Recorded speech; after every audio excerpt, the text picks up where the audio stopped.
शिक्षक आणि शिक्षकेतर कर्मचाऱ्यांचं आंदोलन सुरू आहे। 7व्या वेतन आयोगानुसार पेन्शन देण्यासाठी हे आंदोलन सुरू आहे। आणि जर 7व्या वेतन आयोगानुसार शिक्षकांना पैसे द्यायला सरकारकडे पैसे नसतील तर मग लाडकी बहीण योजना बंद करा असं मुंबई उच्च न्यायालयानं आज सरकारला सुनावलं। अतिरिक्त आयुक्तांना या संदर्भात स्पष्टीकरण देण्यासाठी प्रतिज्ञापत्र सादर करण्याचे निर्देश कोर्टाने दिले। या प्रकरणी ठाकरे गटाचे नेते अंबादास दानवे यांची प्रतिक्रिया बघूयात।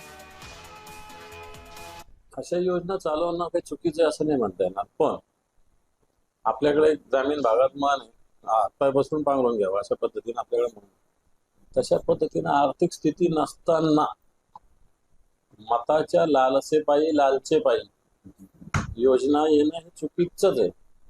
आता ही योजना सुरू होऊन 1.5 वर्ष झालं तरी याला बजेटरी प्रोव्हिजन नाहीये। शिक्षकासारख्या जो घटक आहे याचं पेन्शन याच्या दृष्टीने जीवनातली महत्वाचा घटक असतो, तो थांबवणं चुकीचं आहे। तेव्हा राज्य सरकारवर जी मान्यता असेल कोर्टाची किंवा महापालिकेवर मान्य असेल, दोन्ही असं सरकार काय आणि पालिका काय वेगळे असायचं काही कारण नाही।